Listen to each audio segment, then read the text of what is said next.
गांव में दो दोस्त नकुल और सोहन रहते थे।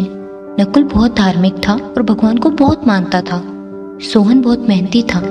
एक बार दोनों ने मिलकर 1 बीघा जमीन खरीदी जिसमें वह बहुत फसल उगाकर अपना घर बनाना चाहते थे।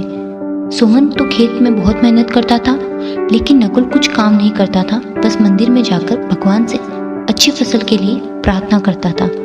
इस तरह समय बीतता गया और कुछ समय बाद खेत की फसल पककर तैयार हो गई, जिसे दोनों ले जाकर बाजार में बेच आते हैं। उनको अच्छा खासा पैसा भी मिल गया। घर आकर सोहन ने नकुल से कहा कि इस धन का ज़्यादा हिस्सा मुझे मिलना चाहिए, क्योंकि मैंने खेत में ज़्यादा मेहनत की है। ये बात सुनकर नकुल ने बोला, नहीं, धन का ज़्यादा हिस्सा मुझे मिलना चाहिए, क्योंकि मैंने इसके लिए प्रार्थना की। भगवान के बिना तो कुछ संभव ही नहीं है। जब वो आपस में इस बात को नहीं सुलझा पाते हैं तो उस गांव के मुखिया के पास जाते हैं। मुखिया ने दोनों की बात सुनकर दोनों को एक एक बोरा चावल का दिया, जिसमें कंकड़ मिले हुए थे। मुखिया ने कहा, कल सुबह तक तुम दोनों इसमें से चावल और कंकड़ अलग करके लाना, तब मैं बताऊंगा धन का ज्यादा हिस्सा किसे मिलना चाहिए।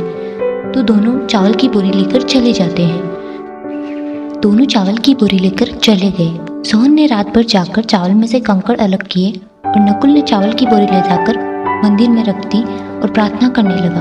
अगले दिन सुबह सोहन जितने चावल में से कंकड़ अलग कर सका उसे लेकर मुखिया जी के पास गया, जिसे देखकर मुखिया बहुत खुश हुआ। नकुल वैसी की वैसी बोरी लेकर मुखिया के पास गया। नकुल ने कहा, मुझे पूरा भरोसा है कि चावल में से कंकड़ भगवान ने अलग कर दिए होंगे। जब उसने बोरी खोली वो वैसी की वैसी थी। मुखिया ने कहा, भगवान तभी सहायता करते हैं जब तुम मेहनत करो। उसने धन का ज़्यादा हिस्सा सोहन को दिया। इसीलिए कहते हैं, मेहनत पर विश्वास रखो, भगवान आपकी ज़रूर सहायता करेंगे।